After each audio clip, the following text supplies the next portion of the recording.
to Horror Hour.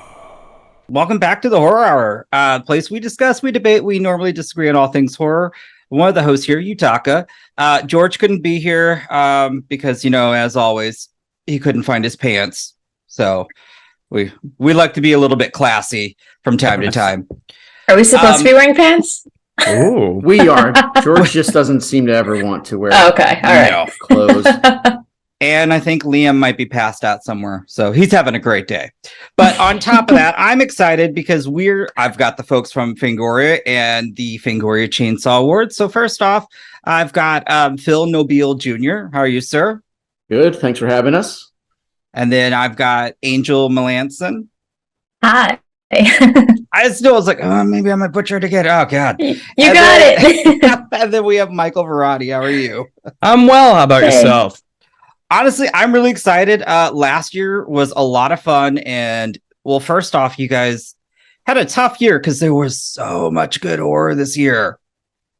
But there was a lot. Also, it wasn't tougher for us, though, because we don't pick the winners. I mean, yeah. Frankly, true, but still, I mean, I've got a few that I'm like, oh, they didn't make the cut, but that's okay. That's okay. Get into that, but yeah. So first off, let's just kind of talk about the show. We've got David Dastmalchian. Yeah, you got it. David Dastmalchian. He's not here. That's close enough for somebody. That's close enough. I mean, I really appreciate the dude, though. And awesome. Also, I'm so excited to see also Peaches Christ is Yay. Also co-hosting. So that's I'm really familiar exciting. With her. Yes. Yeah. So first off, what can you tell us about the show? I'll go with you, Michael. Well, the show was constructed sort of with this very Muppet Show idea in mind, because when I knew that David was returning and that Peaches was going to join as co-host, I liked to imagine what would an award show with that energy look like, both on stage for the audience, but both backstage as well. So when I was writing the show, I created some skits that take place sort of in the world of the Chainsaw Awards behind the scenes as they're trying to make this show happen. Whether I succeeded in executing that or not is, of course, up to the audience, but we had a great time making it happen. And yeah, that was the approach, a little bit of comedy, a little bit of horror, all the things that sort of befit what David and Peaches do. And I'm very excited for folks to finally see it. That sounds actually very camp, and I really just love that idea. Camp? Me? What? I know. So I have to then ask, have you all then, I would assume, have you seen it then? Or were you there when it was filming? I guess I should ask that. What if I was like, I've never seen it? Well, a lot of my friends are into pro wrestling, and I'm not, but as I understand it, everyone sort of agrees to buy into the theater of it and to buy into the realism. I believe the term is the kayfabe of wrestling. And it's in that spirit that I would invite people to watch the Chainsaw Awards. We are presenting it as live, right? Yeah. So your listeners are hearing this, but don't tell me. But we obviously had to pre-tape it. And that was actually a big part of bringing Michael on board, is that for a hot minute, we were going to do a real event in LA. And then we were like, well, how do we do that? And how do we broadcast that? Or how do we beam that from a ballroom into a satellite truck to and we just weren't ready for it. Because there's like me, Angel, Jason, 2 other employees, and some Scotch tape. That's Fangoria. So it was me holding a satellite on my roof, and they were like, "This isn't going to fucking work. Maybe let's table that for next year." So for a minute, we almost pulled the trigger on a real event, and we realized we just didn't have the bandwidth for it. And then we pivoted to a more scripted thing, and Michael was just the obvious choice to jump in and do that. So I don't think Angel's seen the whole show, but I have seen the show. But we can't get too much into the actual show. My answer is it hasn't happened yet, so of course I haven't seen it, obviously. How would that be possible? Yes. Look, I remember when last season of Dracula, when we were chatting with the contestants, and they're like, "You've seen it?" I go, "Yeah, wait, you haven't seen it yet?" So it's always baffles me, but yeah, that's sort of a thing with Fango, though. Is I see movies before the actors in them see them sometimes, because they have to screen them for us and whatnot, and then you ask them and then they're kind of hurt. Wait, you saw it? I saw a movie that a screenwriter hadn't seen that he wrote, and it was, it's just the nature of this thing that we do. So that part's a little weird, I guess. But the show is, I think Michael described it perfectly. It's sort of like a Muppet Show energy. You see some backstage hijinks. There's a lot of cool faces presenting awards, a lot of cool faces accepting awards. We're so lucky to have as many people on board to play with us as they were, I think. And I don't even, if I tell you who was there, then I'm going to start spoiling things. So we can't tell you. Well, I can at least mention one name because I saw it in the article, and I'm so excited. And that's Akilah Cooper. Mm-hmm. Yeah, Akilah. Yeah, she's amazing. Oh my God. See, I butchered y'all. Well, to be fair, until the Caucasian in me is coming out. I'm so sorry. Don't blame the Caucasians. Hey. Until Akilah came to the ceremony, I think a lot of people thought her name was pronounced Akilah as well. So you are not alone. It was a real exciting thing to have her, of course, because Megan was huge this year. And not only did she pen Megan, she wrote *Malignant*. So she is really one of the top horror scribes in the world, and for her to join the party, especially at this moment where I think we need to be shining a light on the writers in the industry. Absolutely. I will say that the message that she delivers when she steps out in front of the camera is very impassioned about writing, and that was written before the strike happened, but I think it echoes everything that's happening right now. So, as a fellow screenwriter, to have her there and to speak those words is very important to me, both then and in this moment in time. I love that. Nice. Like a writer or something. Yeah, and that's true. Certainly true of Akilah and what's going on with the strike right now. But I think our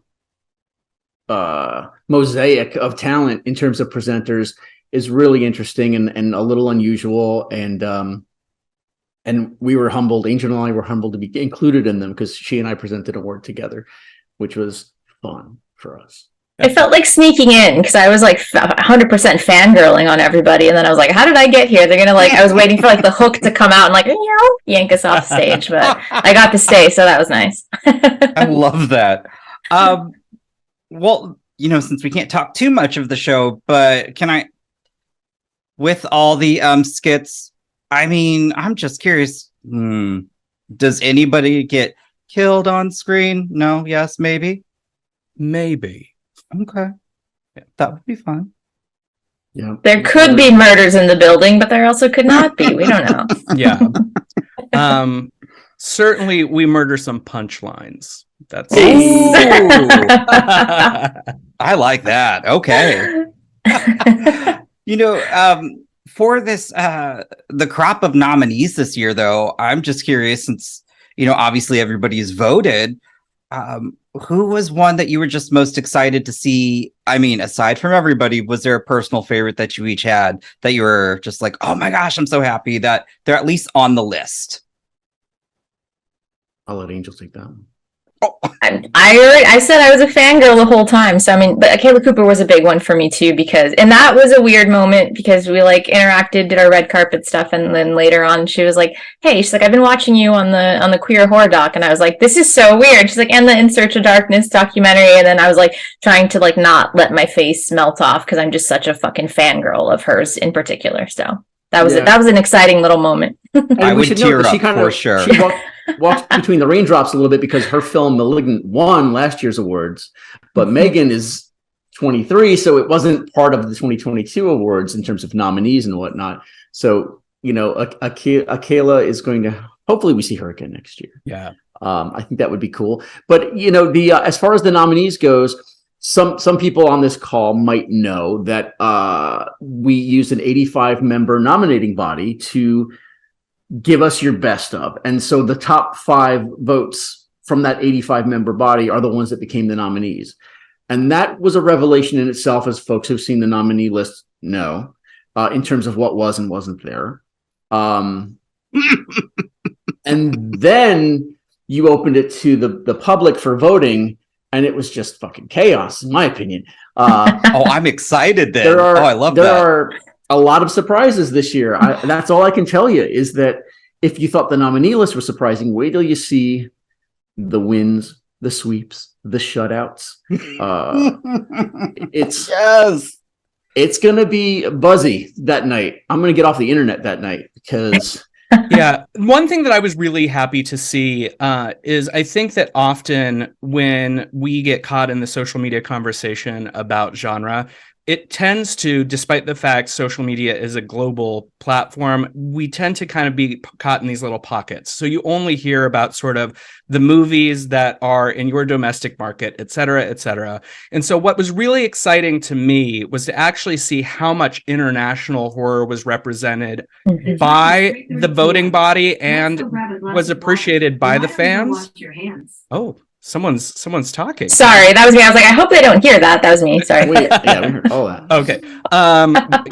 But I really liked to see how much international film was represented, both in the international category, but elsewhere. One of my favorite movies of the last year was Hatching, and I loved to see that people loved it as much as I did. And to see just movies from not here, and by here I mean the United States, being represented. It shows that, you know, horror does have far-reaching tendrils. The nominee crowd for the international too, because I freaking loved Saloom, so I was very happy to see that part of it. I mean, again, and The Innocents. I think a lot of people should see that film. That film will. But well, then I've got some other questions in general. Let's put it this way. Last year with horror, what were some breakouts though that you were just in general just happy to see at the box office, or something make a mark that we weren't expecting that will maybe be in play next year? Oh. Wait, what? I don't know. Let me flip it on me at the end there. I was like, oh, yeah, wait. like next year, what are we talking about? Okay, like Megan. So that is more 2023. So let me put it this way. So what's out now that we think is exciting for next year? Oh, see, I'm not professional here. Cocaine Bear, Megan. Oh, in the TV space, Dead Ringers, absolutely. I mean, that movie rocked. That show rocked my world. Cronenberg's a tough act to follow, but horny Rachel Weisz is the way to do it, right? You know, so I hope that the fans show up for that show. That was a trippy show. I don't know if all of it's aired yet, so I can't say anything. But yeah, that was. Yeah. I honestly hate questions like this, Yutaka, because I know. I don't know what I've watched this year that's coming out this year, or did I watch it at a festival last year and it's coming out this year, and so things get a little blurry for me on that front. I know that Megan is going to be a noisy one at awards time. Mm-hmm. I believe. I hope. And not to keep talking about the award show, but Megan makes her presence known in this special. I think if you're a Megan fan, you want to watch the awards this year. That's all I'll say about that. Well, but then I need to follow up and ask, does Chucky make a presence? Because those two on social media were... They're frenemies, right? Yeah. I don't know who manages those accounts, but please give them a raise, because they were great going back and forth. Well, it's just all AI now. You don't have to pay them anything.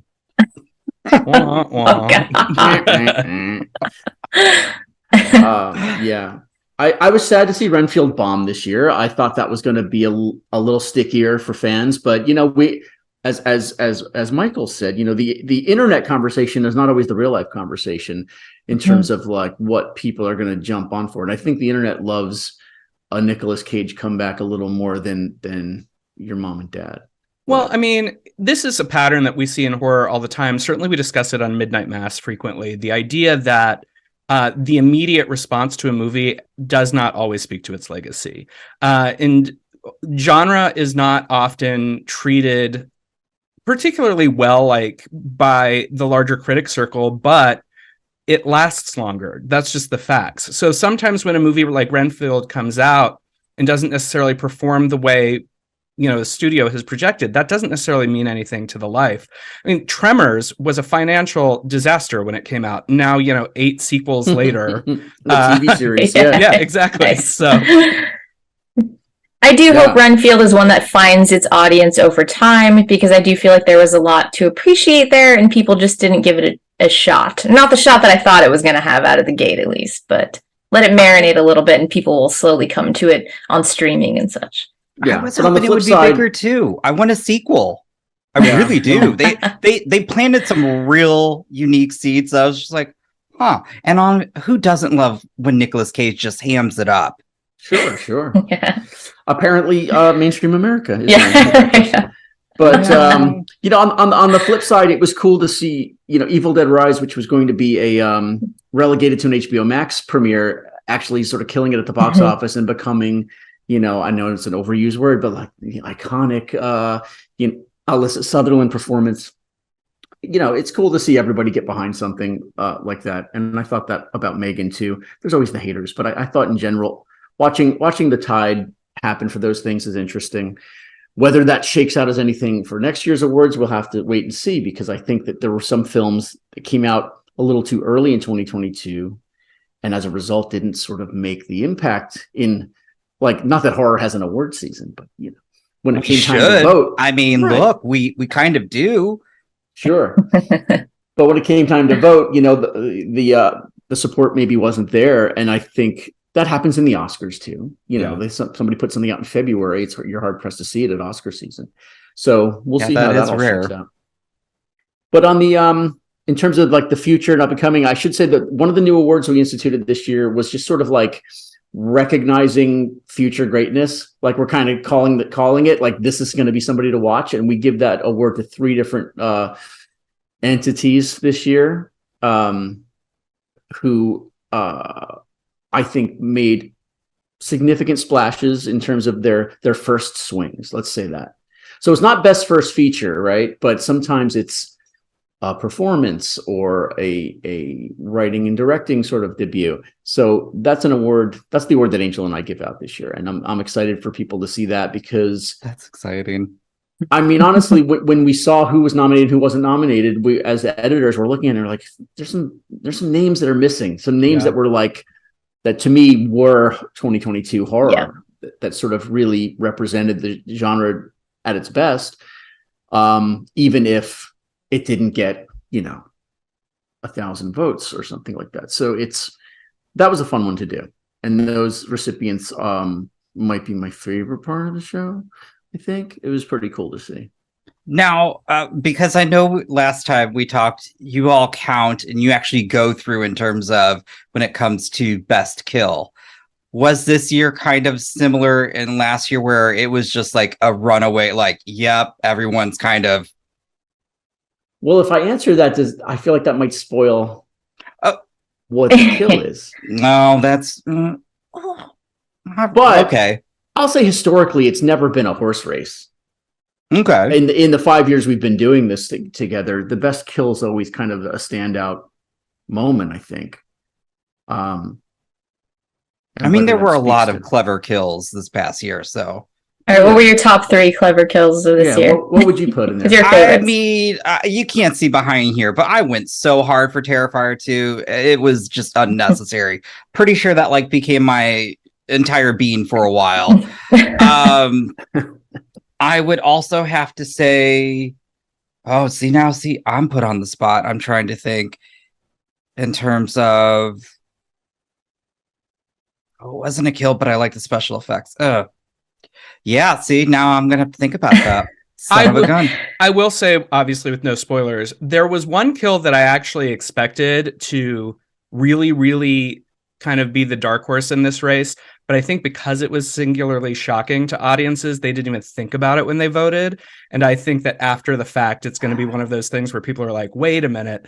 But I also think the one that won is ooey gooey. So either way. Okay. Actually, I can think of another kill because it made me laugh. And we always joke about it on here, but I always appreciate when a film will kind of just go and look, kids should be just as much expendable. So Halloween ends with that kid falling and then bouncing. I mean, come on, that got me right in the heart. I was laughing. I was like, he kind of deserved it. That was magical. You're right. Yeah. No, that would be another kill that was very unexpected. And I was like, wasn't bloody or anything, but I was like, it was good. That was really good. The sheer unexpectedness and the bounce. The bounce is what really sells that one.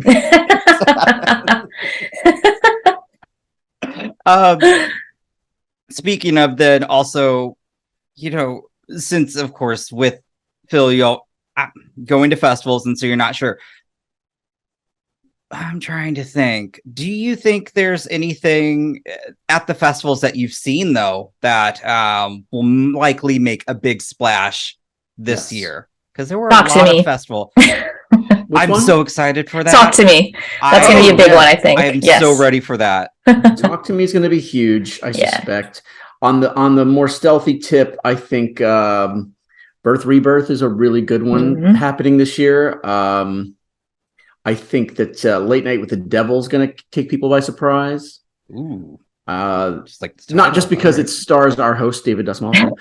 But he's very charismatic, so I'm a fan of watching him in many films. So I think Cobweb's going to be an interesting one for people to talk about. That one's going to sneak up on folks. I don't know what to think about it. I'm excited. Yeah, it's pretty cool. And gosh, what's the other one? I'm curious to see what people think of a movie called Bad Things, which is by a filmmaker named Stuart Thorndike. She did a like a low key shot on video thing called Lyle a few years back. Yeah, I love Lyle. Yeah, like a Rosemary's Baby riff. And this is a different thing. Like this is like a haunted hotel kind of situation, but really interesting. And the actors you'll recognize. I don't even know if I'm supposed to be talking about this movie. I'm gonna IMDb this later. Are you kidding me? You've already got me sold. So, but it's got like Hari Neff in it, and the lady who played the sort of the wolf girl in Glow. Do you know, like the feral wrestler? Do you remember her? She's very good in this film. She's the lead. Anyway, that's a dead end conversation because no one else has seen the movie. I'll be looking for it, or I'll be like, where's this plane? Yeah, those are the ones. And also Perpetrator is probably one that's going to be real noisy. Jennifer Reeder is keeps getting bigger and better. So it'll be exciting to see for that one. That's going to be at Tribeca. So, and then Terrifier 3, I think, comes out in August. No, I'm kidding. No.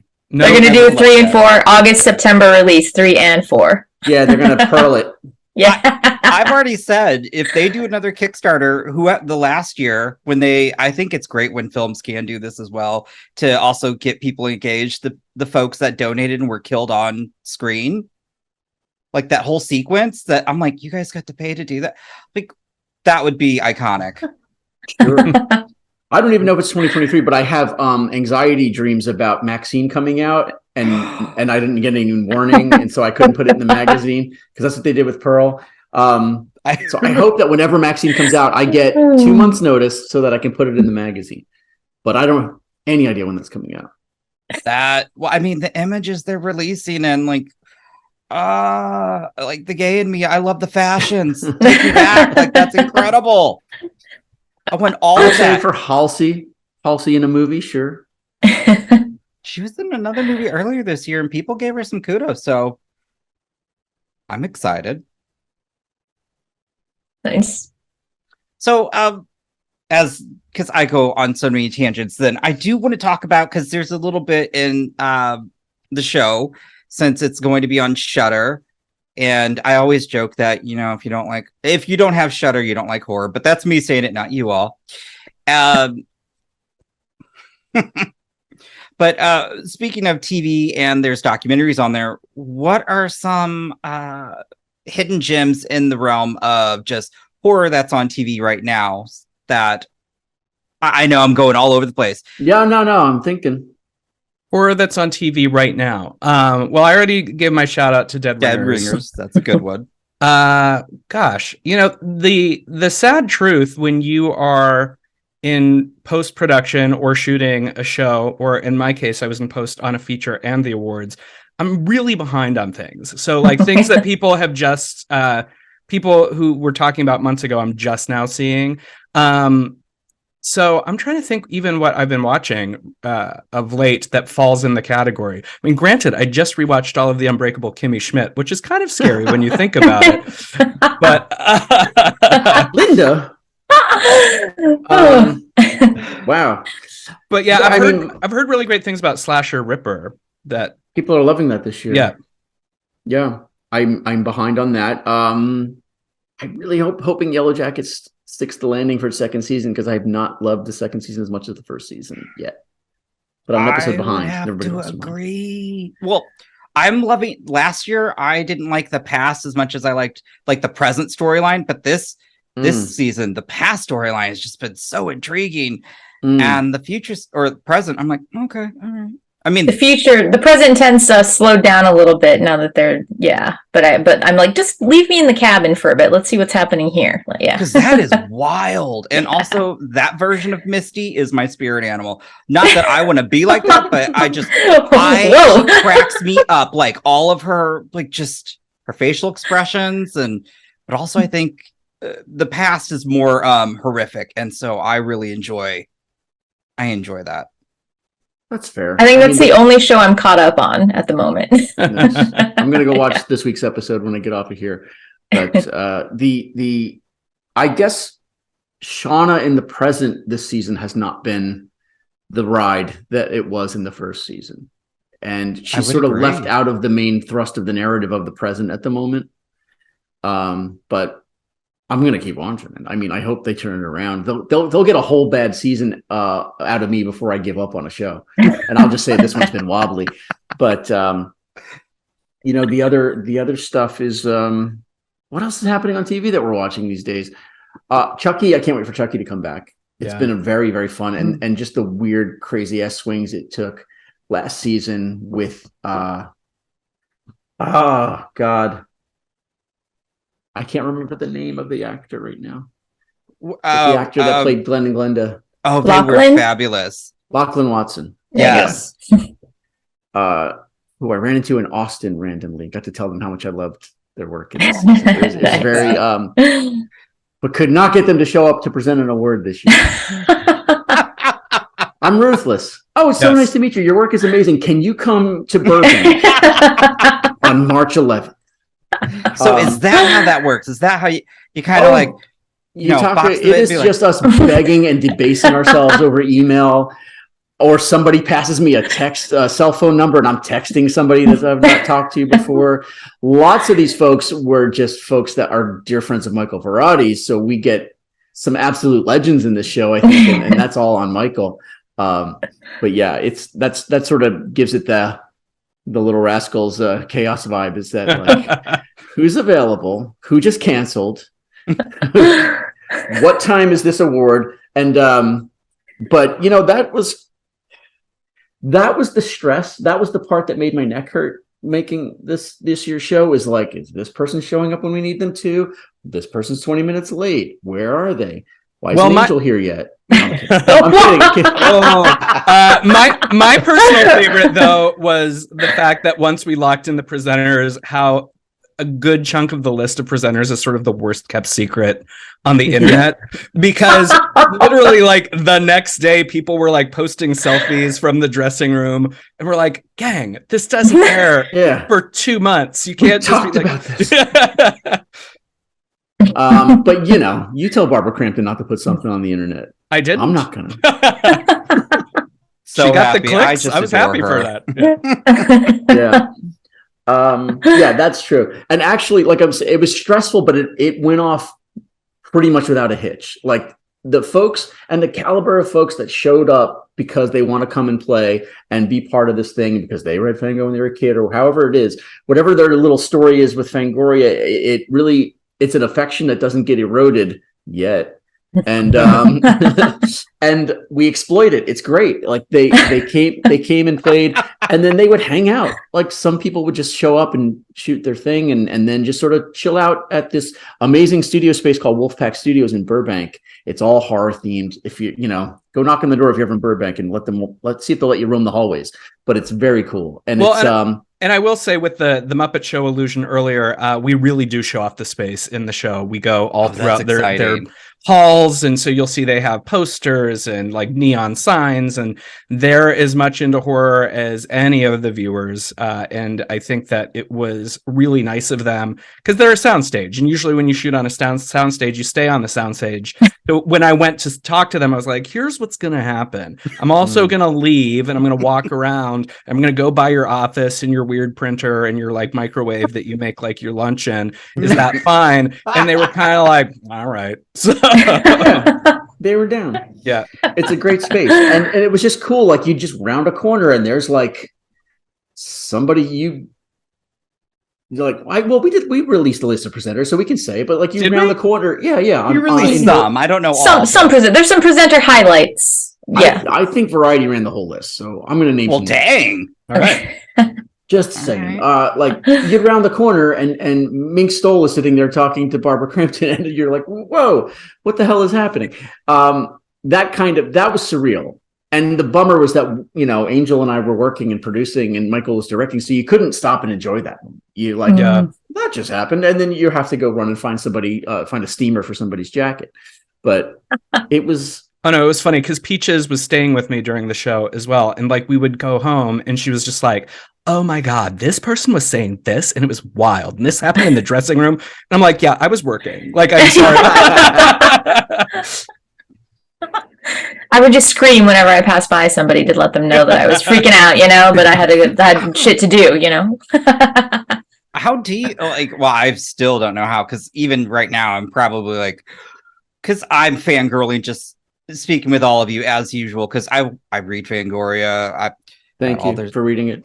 I mean, come on, it's horror, and you put out some great covers, and also I've been buying some of the stuff from the vault or like the mystery ones. Let me tell you, as I say, Wes Craven like owns my heart. That's why I love horror, and you guys were doing those mystery ones, and the one I'd have to go get it, but it had an interview with Wes Craven that I've not read before.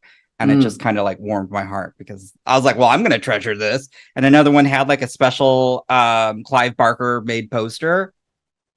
Just saying. That's cool. I'd be stolen valor for us to take credit for the back issues you're buying in the mystery bags, but I'm glad you're enjoying them. It's still Fangoria, You guys also do a lot for, honestly, I mean, you guys do a lot for activism as well. And that is very much appreciated when we see where we're at. So not to get too personal, but that's one of my favorite things is it celebrates horror and because horror is queer. I don't care what people say, but it is. And so it celebrates that. And I love that. And on top of that, again, Peaches Christ is co-hosting. Yeah, I will say this is probably the queerest Chainsaw Awards yet. I do think that's what I love to hear. Yeah, I mean, it's like waving red in front of a bull when you say, "Oh, don't put drag queens in something to me," and I get like, how many more drag queens can we put in here? I swear to God, I'm just saying right now, if I don't see some Dragula contestants, I don't know who, but if I don't see more drag in there, I'm gonna be like, In our defense, I'm not gonna say you're gonna see zero. You're gonna see more than zero. That's all I care about. But they were on tour. And shooting a special down the street and were unavailable for the days we were filming. And Michael was directing that on his days off from here and running back and forth. Yeah. But Phil's note throughout was more drag queens. So, I mean, he tried, Give me a wig. It's time. Put me in, coach. Just Peaches just giving you a quick makeover backstage. Sure, yeah. No, I mean, to be fair, like the thing I always tell folks who are like, why don't you cover more Freddy or Jason? I'm like, well, they're not making Freddy or Jason right now. And Fango has always been about what is happening right now in horror. And right now in horror, thanks to the Blade Brothers and people like Michael Varrati, there's a lot of drag entertainment happening in horror. And so we'd just be doing a poor job if we weren't including all that. Right. I mean, it's as simple as that. Like you could say it's activism and I can say that it is based on spite when I get hate mail for it. I'm like, dial it up, but it's literally what's happening in horror right now. So we just be bad at our jobs if we didn't include what was going on right now. And Dragula is a huge part of that. Always trends, just like it's so. What was it? Joe Bob is almost always the #1 trending too on Friday. I just love seeing like all of that over just some other stuff that I'm like, and I mean, let's be serious. Megan's a gay icon. Sure. Where do you see the show? Sure. Yes. But you know what? I also want to caution against any kind of binary of like, oh, here's the Joe Bob fans, and here's the the Blade Brothers were on Joe Bob's show. Yeah. He had them on, which I loved.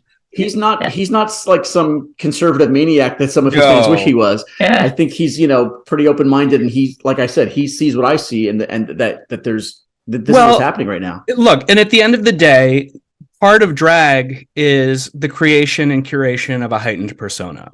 And Joe Bob Briggs is not a real person. John Bloom, the film historian and critic, is a real person who created a persona that is Joe Bob Briggs, who has certain affectations that are heightened. They are bigger than reality. So the argument could be made, and I'm sure that Joe Bob would agree, because he's hip to the cause, that Joe Bob is in some ways a drag character. So of course he's on board, because he's been doing it for years. I want that headline everywhere. Joe Bob is drag. I'm like, yes. Headline. Do it. You need to spin that off into its own episode. Take from this whole thing. Yes. Yep. That's the soundbite. That's the clip. Yep. Well, that's fine. Yeah. I mean, look, I've been talking about the fact that drag and horror is not new. I mean, I can take us all the way back to before the moving picture. Drag has always had a foothold in the way that we present heightened reality and horror. It's been part of the presentation. Also, how we look at drag and drag curation in genre spaces does not necessarily have to be a gender binary. It can be many different things. The Cockettes used to do very big Halloween shows in San Francisco. And that predates Dragula by 30, 40 years. The fact that, Peaches Christ was able to curate Midnight Mass as a live show in the 90s, long before we did the podcast. But you have people like Paul Rubens creating Pee Wee Herman, that's drag. How Robert Englund approaches Freddy Krueger, that's drag. And it's not just necessarily the binary idea of gender switching that some folks think of when they think of drag. Drag is a many-spectrumed, many-faceted thing. And of course it exists in horror, because horror is a medium of heightened reality, and so is drag. So they're going to work in tandem. That's just how it goes. I fucking love that. Yeah. Someone ring a school bell, because we all just got taken to school. He's right. When he's right, he's right. And, sometimes it happens. Elvira, of course, is another, and Divine is of course a huge sort of looming figure in everything happening in from Peaches to the Blade Brothers on down. Sure. It's fun. I don't know how you don't watch an episode of Dragula and just have a fucking blast. It's funny. It's hilarious. It's gross. Like, we gag watching it. I don't gag watching gore effects. I gag watching Dragula.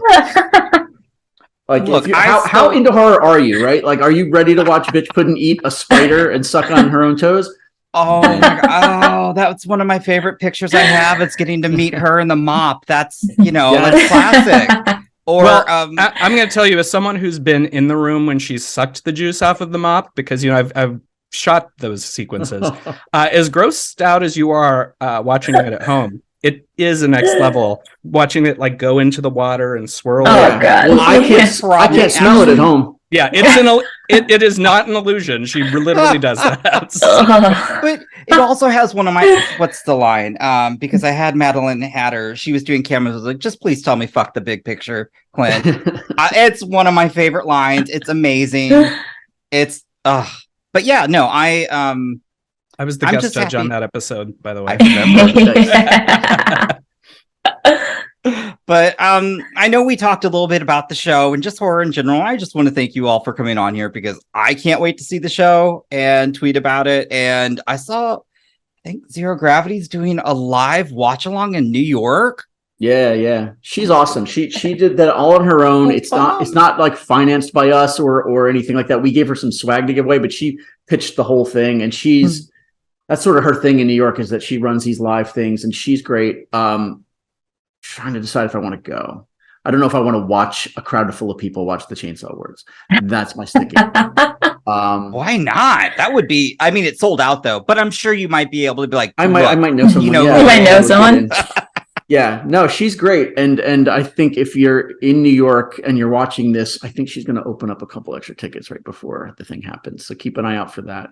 And if you're going to watch it at home and tweet along, just the hashtag we're using is just Chainsaw Words. So I would encourage people to use that. And, you know, Best Amityville is something that I think is going to, you know, be a major upset this year. I think people are going to be surprised. I'm still mad that Tubi's not sponsoring that category since there are currently 38 Amityville movies on Tubi that you could watch. There are how many? 38. There might be more. That's the last I looked in March, and there's 38. There's at least 50 now then. There's no way there's less, right? Yeah. So there's probably more now. More. And all 5 of the nominees are on Tubi. Yes. I have not seen all 5, so I will get on that. on Tubi is that. really Get coming to out when it. it comes to horror. I'm just saying, like, I'm really impressed with what they're putting out there. Well, Yeah. Or at least the catalog they have. Let me put it that way. it's a lot. When you say yes to everything. Well, hey, with rising prices, some people are like, you know what? So Except Tubi had a Super Bowl ad. I want to know what's going on with Tubi's whole business model. Oh, they You subscribe for free. I guess it's those commercials, but Commercials. because you can't skip them, which it cracks me up because I think we're gonna do like a live watch along and it's on Tubi because I keep talking about the movie Teen Witch. And they're like, what the hell? I'm like, it's a classic, y'all. It's on Tubi. We'll watch it. And like, but commercials, I'm like, jeez. Like, I've been talking, like, I had a cassette of the country band Alabama. You can put up with commercials, okay? Yeah. I love Teen Witch. Side note, one of the great cult films of the video store era. For your listeners, if they don't know this, Madame Serena's house is also the house from Thriller. So that's a little bit of trivia that I will give to you. Ooh. You talk And on now- the watch along, you drop that like it was yours. Yes. And now I need a video of Michael in front of the house doing the Top That rap as like a promo for I it. have gone to visit the house. I know Josh Miller, one of the writers of The Final Girls, is the little boy in the movie. He's Louise's brother. He was in the Oh, darkest your hours morning too, right? paper? Yeah. Your morning paper. My favorite line of his is, I took the liberty of ironing your homework. I think I may have to watch this tonight now. But I think I think we'll organize something, just have people watch along with us because I'm excited. Of course, obviously, it'll be late for Liam and George, but I'm excited. They need to Brexit themselves out of there. I mean, look, if I can be up at like 2 or 3 in the morning messaging and like, did you see this? Did you do this? I think they could, do the same. Boys aren't sleeping. Be real. This is true. Yeah. But I didn't even give time to promote. So when is the Chainsaw Awards? Who knows this? May 21st. Yeah. Do it, Michael. Announce your voice. Go. The Chainsaw Awards are going to be airing live on Shudder on May 21st at 6 p.m. Eastern, 6 p.m. Pacific, 9 p.m. Eastern. And they will then join the Shudder catalog, I believe, in the next 24 hours afterwards, forever and always, or at least until they deem otherwise. But I would also say that folks need to tune in maybe 30 minutes earlier to our Fango social channels. I think at least Instagram Live, maybe Facebook Live. I don't know where you're plugging this stuff in, but Angel's going to be rocking the red carpet pre-show. Probably our YouTube as well. I think last year we did on YouTube. It's probably going to be all of our socials, but definitely on Fangoria YouTube. So subscribe to that. And But I yeah, will probably put the about links down 30 below minutes for that, before. too. Okay. And when you Red see carpet, her, baby. when you see her jacket and you want to know where to get it, just tag her on all social media platforms and DM her and ask her where to find it, and she'll help hook you up. It's a pretty sweet jacket. Thank you. Yeah. And my girlfriend never left the house again. I need 50 more of those jackets. Stat. She's gonna have a one-person sweatshop cranking these jackets Oh out. my Oh, man. I mean, I'm excited for the jacket as well. Yeah, shout out to Bridget. Yay, Bridget. Well, I thank you all for taking the time out of your day to speak with me about this, just about horror and Fango and all of that good stuff, and drag, because I'm gonna like shoehorn, just always bring that up somehow. Right. But Slay Mama Boots got it. Yeah. Yes. I'm just always thankful, and just it's very humbling getting to speak with you all. And I wish you all the best rest of your day. Oh, thank you for having us. Thank Yutaka. you. Say Bye, hi to the other guys. folks for me. Yeah. You have been listening to the Horror Hour. See you next time.